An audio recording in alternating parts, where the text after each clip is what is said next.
ეს იყო ჩვენი ეს დუმილი, ეს იყო ჩვენი ბრალი, ჩვენს გვიძღვის ბრალი, ყველას გვიძღვის ბრალი ამ უბედურებაში. ეს მოხდა გაუგონარი საშინელება, ეს მოხდა გაუგონარი გარყვნილება. ამას ქვია სოდომის ცოდვები და სოდის თანამშრომლები ახორციელებდნენ ამ სოდომის ცოდვებს. მე მინდა ყველას განუცხადო, რომ ხმის გაყალბება, ეს არის უდიდესი ცოდვა, ეს არის ქურდობა და თქვენიცით ქურდობა ეს არის სასიკვდილო ცოდვა.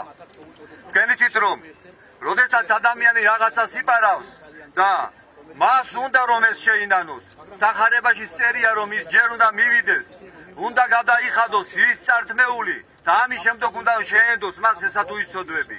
მაგრამ მე გეკითხები თქვენ, რას იზავენ ის ადამიანები, რომლებიც ხმას გააყალბებენ? როგორ უნდა მიეტევოს მათ ეს ცოდვები? განა ისინი მათ შეუძლიათ ხმები უკან დააბრუნონ? ეს არის უდიდესი, უმძიმესი ცოდვა და ყველამ უნდა იცოდეს ეს. ჩვენ სამღვდელოებამ რევლთან ერთად ვაპროტესტებთ, უარს ვამბობთ ძალადობაზე. იმ ძალადობებზე, რაც განხორციელდა ამ რამოდენიმე დღის წინათ, რაც ნახეს ეს ამ 8 წლის 9 წლის მანძილზე ხორციელდებოდა, რაც ნახა საზოგადოებამ და ამის შემდეგაც ისევე ძალადობენ. ისე ვიჭერენ ხალს, ჩუმჩუმად ხვდებიან კუდის თანამშრომლები და იჭერენ ახალგაზრდებს მარტო იმის გამო, რომ მათ ლურჯი მაისური აცვია.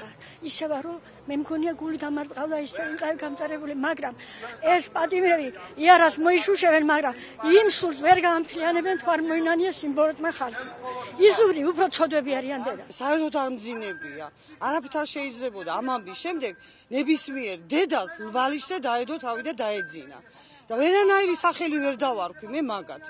აი ვერაფერი ქურს ქურდი ქვია, ხო? იმას ის ქვია, იმას ამათ სახელი არ ქვიათ შვილი. მე მინდა მოუწოდო მთელ საზოგადოებას, ქართველებს, ჩვენ ძმებს, ჩვენს დებს, ჩვენს დედებს, ჩვენს მამებს, რომ კარგად გაითავისონ ეს ცოდვა, რომელიც ცოდვაც დაფიქსირდა და ფიქსირდებოდა, ეს ძალიან სიცრუე არის, რომ ეს მოხდა, არ იცოდნენ, ან კიდე გუშინ წინ მოხდა და ხვალე აღარ მოხდება, ამ ხელისუფლების ხელში ყოველთვის მოხდება, იმიტომ რომ ძალიან ცუდი ასე რომ თქვა მოძალადე ხელისუფალი ყავს. ლოცულობ მე და ღმერთს მევედრები რომ ღმერთმა დაამხოს ეს ხალხი, ვინც საქართველოს ებრძვის, ვინც მართლმადიდებლობას ებრძვის, ვინც ქართველობას ებრძვის, ჩვენ შვილებს ებრძვის, ჩვენ დებს ებრძვის.